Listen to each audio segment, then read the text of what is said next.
Well, hello again, everybody. Welcome into another episode of the Mind Your Business podcast, produced each week by the Boone Area Chamber of Commerce and brought to you by our friends at Appalachian Commercial Real Estate and UNC Health Appalachian. Today on the show, we are talking about a website. So you're on a website, talking about a website, listening to a podcast about websites. There's a meta kind of circular thing going on there, but all very exciting because we're talking about probably one of our areas most commonly referred to, easily top of mind web channels, that being raiseweather.com. And we have the host, the namesake, the owner operator of Raise Weather, Ray Russell, with us today to share some exciting news about where the site is moving forward here in the very near future. And we'll even give you a sneak peek of the new look to raiseweather.com coming to you here very soon. But first of all, Ray, welcome to the program. Always great to chat with you and have some insight into this project. Hi, David, and thanks for letting me come on. We haven't talked like this in a long, long time, so this is exciting, and we're going to show off something we've been working on for 6 months, so and spent a whole heap of a lot of money on. So we hope it works. Well, we hope it does too. As someone that relies on it daily, I can't wait to see this all come together after talking to you about it for a while. I think it's important. We always like to give origin stories on this program for those that might not know the history of Raise Weather.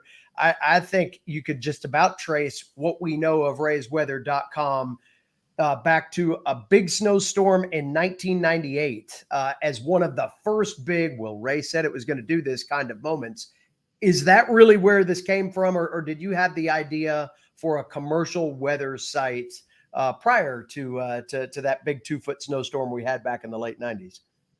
I mean, I've been interested in weather since I was a kid. I'm really a computer scientist, of course. My PhD is from Georgia Tech in computer science and taught computer science for 42 years. That's a hard thing for me to say. I don't feel that old, but weather's always been an interest. And when the internet came along, I started realizing that weather stuff was showing up on the internet. And then the blizzard in 93 happened. And I'm like, wow, there's all kinds of weather data you can get off of the internet. It was just in its infancy. And computer models started showing up on the internet. I could even get some for free. And I took in the mid 90s, started reading meteorology textbooks and just got myself going on forecasting and started producing that snow forecast that you mentioned. I'm not sure exactly what year I started that, somewhere in the mid 90s, mid to late 90s. And it was just as a hobby on my Appalachian State webpage. Nobody but computer scientists had web pages back then. So I just put a little separate page out there just for a snow forecast. Just did it in the wintertime and didn't really update anything unless there was a snow coming. And that's how it all started. And then kind of, I guess the pieces that made it happen in Christmas of 1998, Rhonda, my wife, who's been a school teacher here in Watauga and also in Avery County and now teaches at Appalachian State, Rhonda gave me a weather station as a Christmas present in 1998. And I set it up in the backyard and I start reading about it. And I wait a minute, I can hook this up to my computer and upload. And this is in the age of dial-up, mind you. I can upload weather data to my webpage at Appalachian State, live weather data. And so over the course of the next year, started uploading live weather data from the station in my backyard.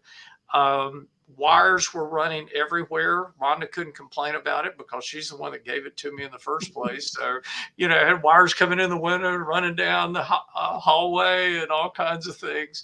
And so by the winter of 99, 2000, then in addition to my forecast, there was some live weather data from my house in beautiful downtown Rutherwood, if anybody remembers us calling it that. And then that I guess it was in January of that year. Um, Local radio picked up on it, and I got a phone call one day from Jim Jernigan when he was the DJ, and we chatted live on the air about the weather, and that turned into a daily thing. And the number of hits on the website just, well, what I thought then was astronomical. And it was clear, though, that pretty soon that I needed to get this off of the university website. It wasn't commercial, it was just a hobby.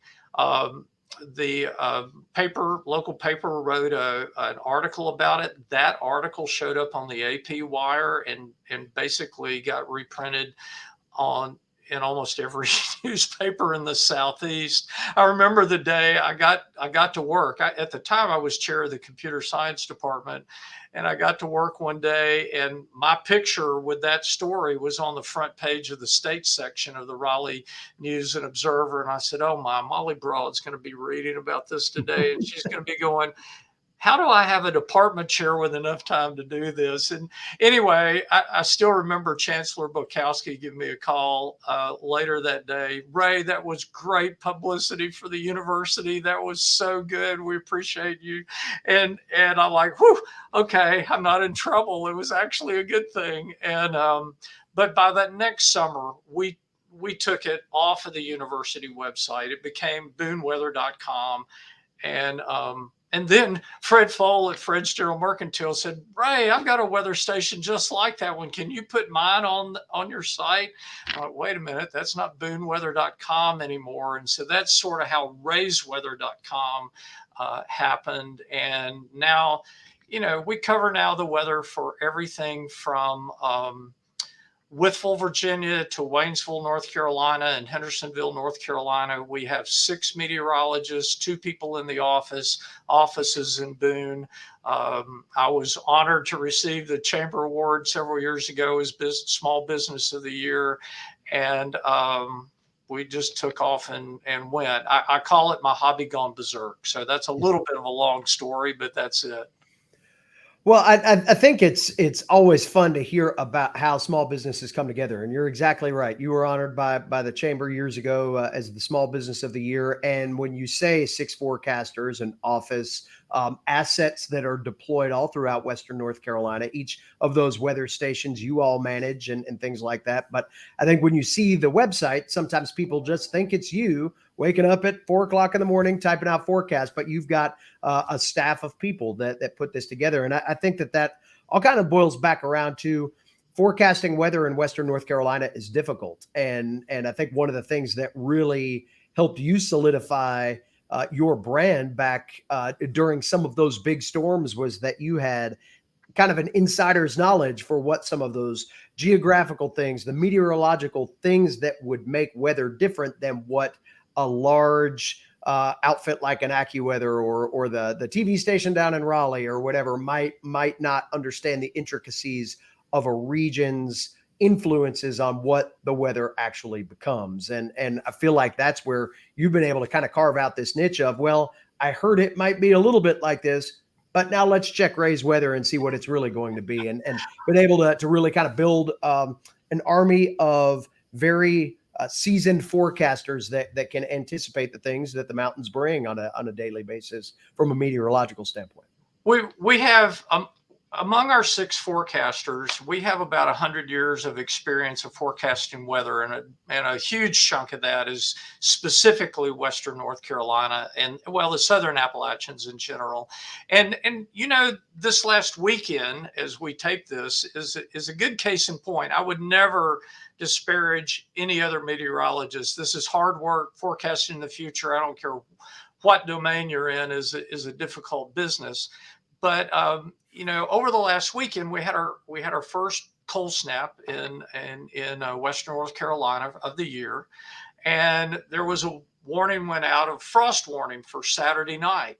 And Rhonda actually said to me at one point Saturday, "Ray, do we need to get the plants in?" And I said, "No, we don't need to get the plants in tonight. It's just going to freeze on the mountaintops tonight. It's Sunday night we need to worry about." And So we left the plants out, and sure enough, I mean, the low temperature in Boone and at my house was probably in the 38, 39, 40 range. But on top of Beech Mountain, Snake Mountain, Sugar Mountain, the mountain tops all got down around 30, 31 degrees. And then we've been saying all along, frost in the valleys on Sunday morning, and sure enough, this morning we had frost in the valleys. All the cows on the mountaintop, on the ridge lines, they know when it's cold in the valleys. They were as high as they could get, and we had a frosty valley, and so I told Rhonda last night, yeah, let's get the ferns in. We'll kill them tonight if we don't get them in. And it's that level of specificity about a snowstorm or when it's going to rain or something else that I think really does set us apart. I get that comment all the time that somebody says, if I go to some place that's not from here, they just say it's going to rain on Tuesday. I don't know what time it's going to rain on Tuesday. You tell me what time it's going to rain, or at least what time it's most likely to rain. And that's the thing that sets us apart. We try to be much more specific for the west side of the mountains versus the east side of the mountains, north, south, and that makes a huge difference. I mean, in terms of tourism industry, for example, if they're just told it's going to be bad weather all day, then they may not show up. But if they know it's only going to rain for about 2 hours that day and have a good idea of when that's going to be, that changes the whole complexion of the story. And that's what I think we're best at. And besides having fun. Right. Well, and the delivery method is everything for this. It used to be that you watch the news at 6 and 11 to watch the local weatherman give the forecast. My dad did that for years down in Greensboro. You have brought the computer age of weather to this area, and you detailed that very well a few minutes ago. But now it's about as quick and as easy access to that data, that forecast. That's got to be mobilely scalable. It's got to be an in-depth website. It's got to be maps and radars and all that kind of stuff. So how have you taken everything that the consumer wants to digest and put that into the new look that we'll see here in a few moments of raiseweather.com? That's a great question, David. I realize there are some true weather nerds out there that want to spend hours a day looking at weather. But I don't think most people are there. I think most people want to look, find out how to plan their day, know if there's a hazard in the day, know what that is, get that information as quickly as possible. And honestly, 2 or 3 minutes ought to be enough. I mean, unless you've got something really complicated or just have a academic interest in it or something, a couple of minutes should be plenty to find out what the weather's going to be on a given day or next Tuesday or whatever else somebody wants to look at. So our goal in building this site has always been to make the forecast to be as in-depth as somebody wants it to be. There's a title and an introduction that gives you kind of a little bit of narrative on what's going on. The daily boxes, somebody can look and see what's going on there. Or if you want a little more in-depth, you can look at the forecast discussion, and that gives a little more information about what's there. And actually on the new site, we do have some new features for adding detail and curiosity items that'll keep people's interest, but they don't have to look at it if they don't want to. It's not like I'm taking up 15 minutes of a 6 o'clock newscast to say the same thing 47 times. So they can be there as long as they want. Yeah, your typical weather guy gets about 1:45 to distill the day's weather now too. So it's good that you've got an expanded platform for that. Are you ready for the big unveil here?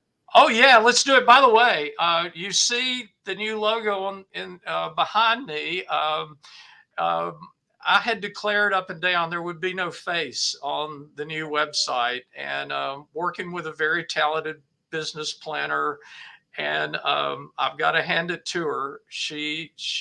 Ray, you're making lots of changes. They want your face has been part of that website for a long, long time. There needs to be a face. I said, well, it's not going to be the same one. So you see, but well, it's over this shoulder. Uh, you see behind me a little bit more truth in advertising. The original logo was done 23 years ago. I had more hair. It was truly black. And somebody actually doctored up my logo a few years ago and sent it to me and called it Truth in Advertising. But yeah, it's gray and there's less of it in the new logo. So yeah, that'll be the first. And yeah, let's show it off. Let's All right. see what we got. So let me get to where I can go through it. So when you get to the new site, this is what it's going to look at. Let me get the map up. Actually, that's what it's going to look like. And to start, uh, I have already chosen 4 favorite stations out of all 65 stations we have. You put in a profile, you create what you want your default station to be, the one that pops up automatically for forecast and such. And then you can pick your favorite stations, or you can just go and pick others. You can circle around the map. You can zoom in.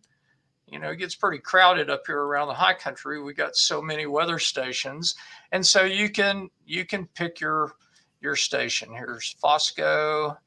If you click on it, then it's going to take you to all the details for Fosco. If you go to Valley Crucis, it'll take you to the details for Valley Crucis, and so on and so forth. So there's a lot of ways. Each one of these maps has a few items highlighted down below, but if you want to just peruse the map and zoom in and look at the individual ones, it's showing you, the temperature at each station. If you want more details, you just click on it and go. Now, and there's Beech Mountain.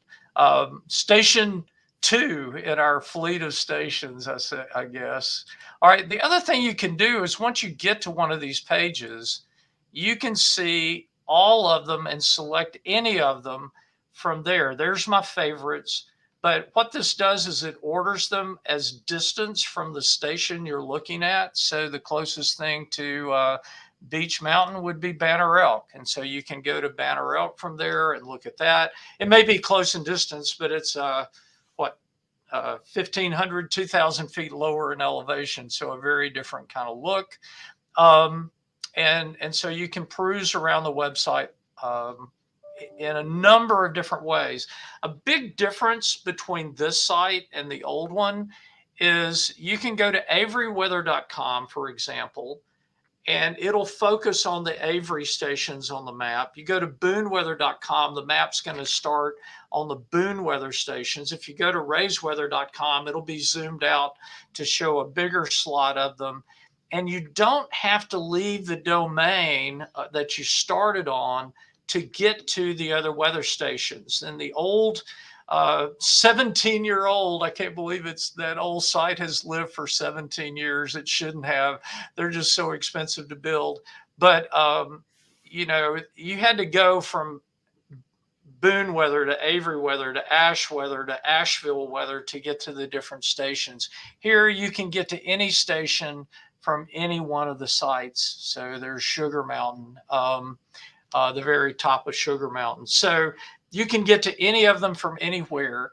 You've got all the same data. The forecast, the biggest change, really the only big change we made to the forecast is now we do the forecast in 12-hour segments instead of trying to cram one piece of text for a whole day of weather.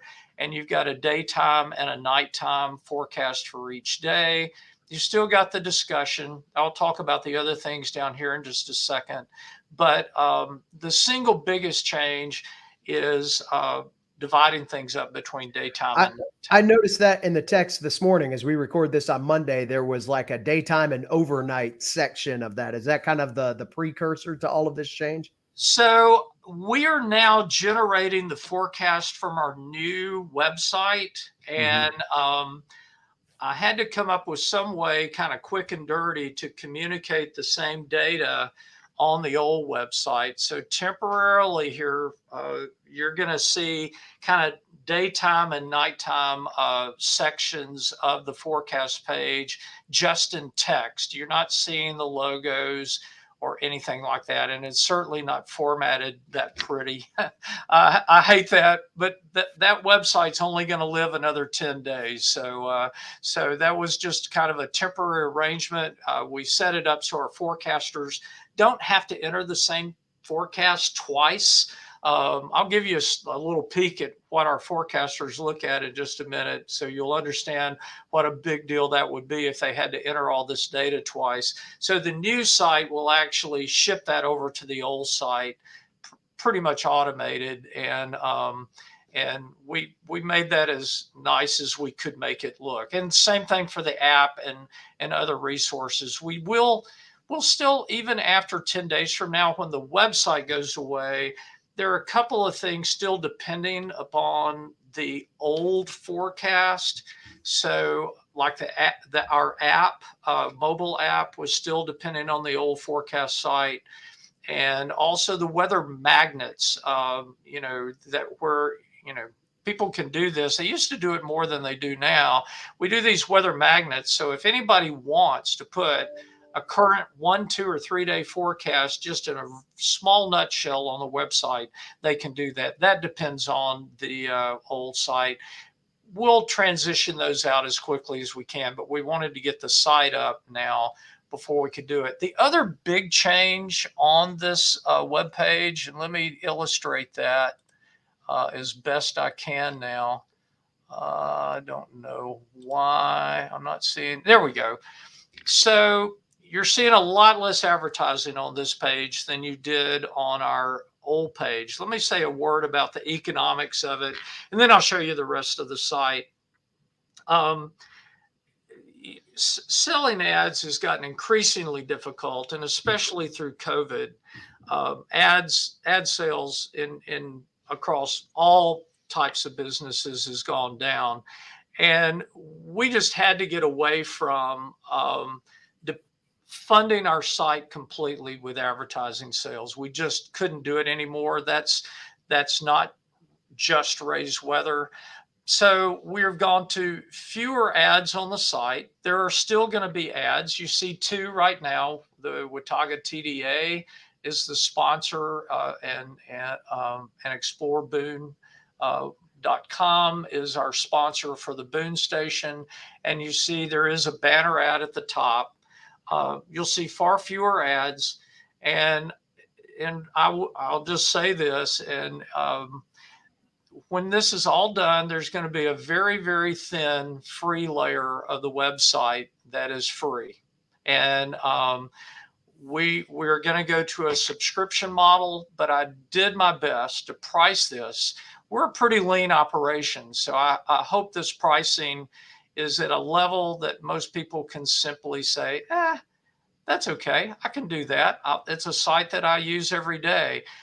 But for 50 cents a week, that's what the subscription is, 50 cents a week. So you spend that in gas from your house to the getting down your driveway almost. So one time. So $26 a year for a subscription. And that's to get the full website that we're looking at today. So otherwise, it's a very thin free layer, current conditions, 3-day forecast, photo of the day, at least a smaller version of it, and all of that. It's just something we have to do. People are freaked out by web advertising anymore. They're tired of being tracked. We weren't ever tracking, but most do.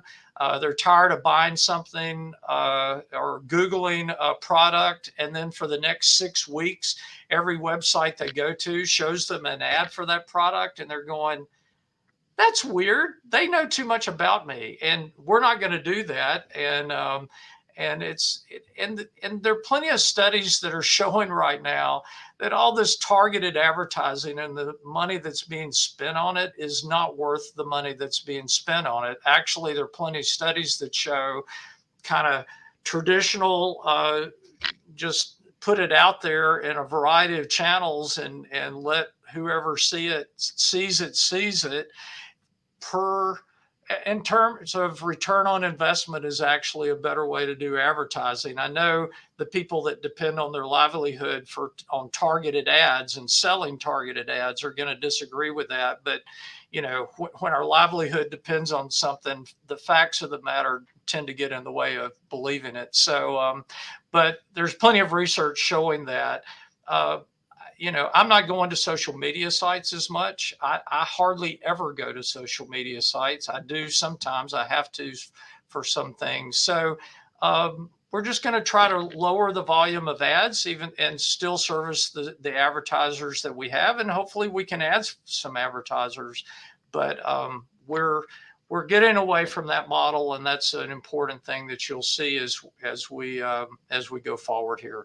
So hopefully everybody will say $26 a year. He's been doing this for 22 years. I've never given him a penny. Yeah, we can do 26 a year. So I hope that's I know not everybody will be happy about that, but it's just a move that we have to make. So Well, you have questions about that? Yeah, well, and I think that your transparency in saying, hey, we're going to drop the number of ads, and that has been something that you I know scaled up over the years on your current site was the number of different ad portals. But if you're scaling those back, that certainly will bring forward what you have displayed here, a very clean look, and something that if you want that level of detail, you are able to go in and get. And help support the business that is. I think sometimes that's the thing that gets forgotten, is that even if a resource might come across as free, there's still money behind that. There's still jobs behind that. There's still costs behind that. And I think anymore people understand that the web is no different. That web-based businesses do have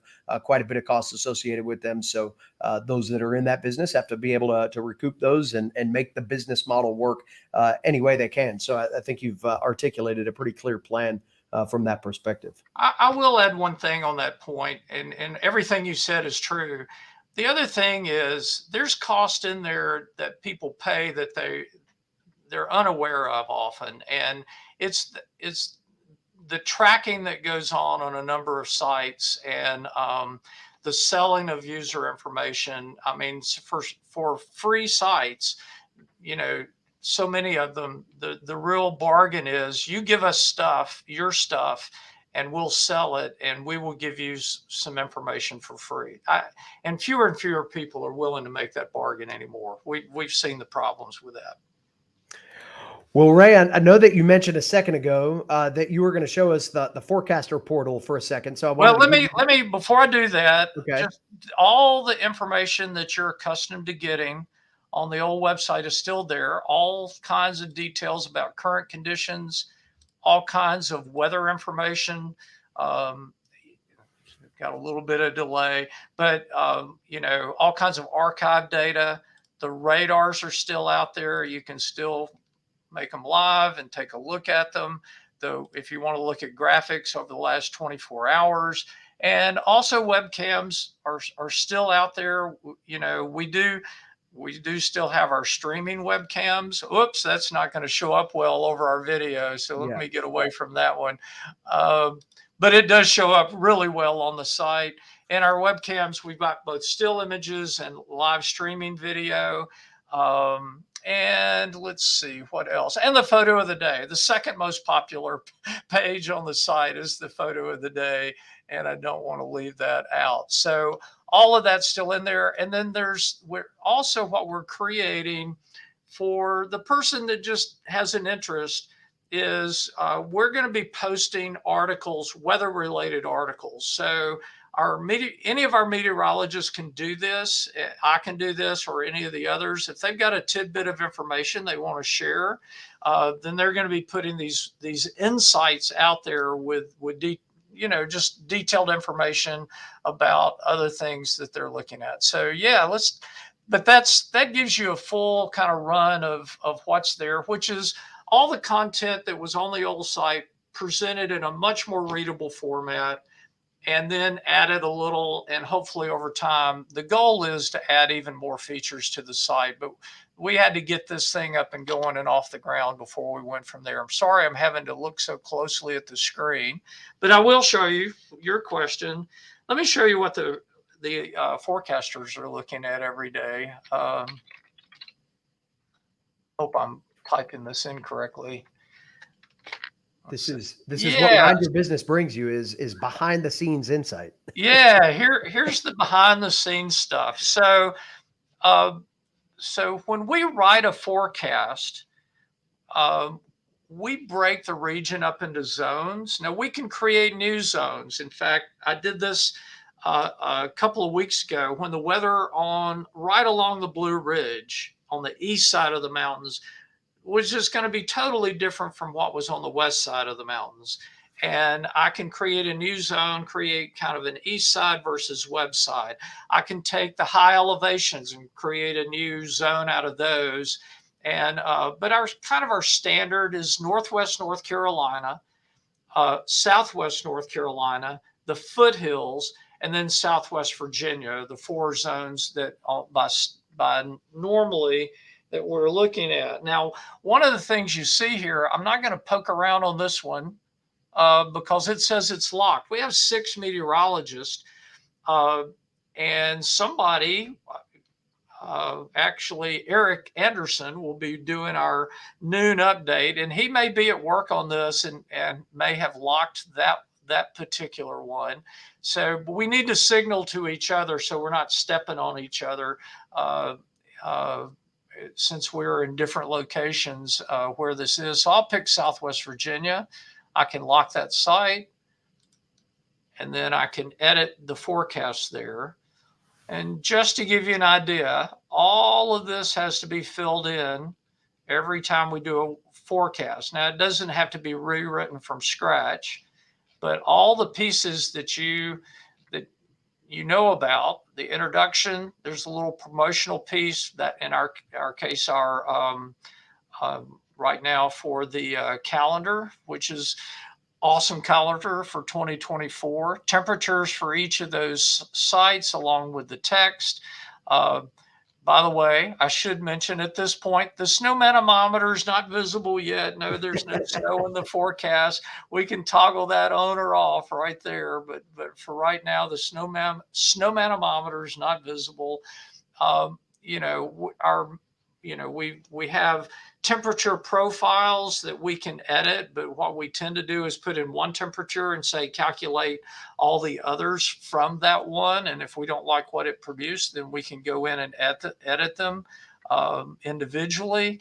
And then at the bottom, and you see there's text for all of that. And then at the bottom where we write the forecast discussion there. So yeah, that is the let me get out of this if I can. Here we go. We do this 3 times a day, 7 days a week. As a friend of mine, when I got this started and I was chair of the computer science department, he was chair of the chemistry department. He said, "Ray, I figured out what you've got right here." I said, "What's that?" "You've got a milk cow." I said, "What? You've got a milk cow?" He said, "Yeah, that website is your milk cow." He says, "I grew up on a dairy farm, and every day, every morning and every evening, whether you were sick or wanted to go on vacation or whatever else you wanted to do, the cows had to be milked." That's right. Or bad things happen. That website's now your milk cow, because if you miss a day of forecasting, everybody's going to be mad. So we never miss. Three times a day, we're there producing a forecast and getting it out there. So this is kind of the back end of things. Like, we can go in here and change our temperature profiles. We can add insights to the page. We can add new pages to the site if we want to. All that kind of stuff is out there. Let me unlock it so another forecaster won't think that I'm in there trying to change the forecast. And that's the mechanism that we do. As far as where we get data from, we're using commercial computer modeling sites. I love it when somebody on TV says, "Our model says such and such and such and such." They don't have a model. They just don't have one. No, the computer modeling is produced by the largest governments in the world or the largest defense operations in the world, and then are broadcast out to others. And then we purchase from a commercial vendor. They take all that data and produce graphics from it. The models come from NOAA, UK Met, the European Common Market, the Canadian government, Japanese model, all of that kind of stuff. They're all available to us on websites, down to very low resolution graphics on all this. And those models run all the time. And that's where all of us are getting forecasts. It's a matter of how that model data is being presented to you.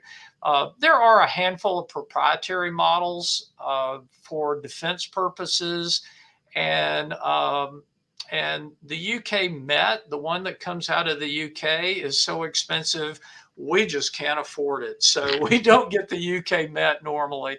I wish we did. It's a really good computer model. But we're looking at that, looking at current conditions. We do produce some local radars and graphics, but that's from public sources and just specialty for us. So we put all that together. The morning operation takes at least two forecasters, 2 hours each, to do the morning forecast. At noon, one person takes about an hour to do a quick update. And then in the evening, it takes about an hour and a half for somebody to do the update and kind of set things up for the next day. So that's a look at what happens behind the scenes. All the weather data is automated. The only real expense there is weather stations, webcams, and the website to ingest the data and display it. And that's a significant expense. Our cloud bill for our cloud servers runs about $2,500 a year.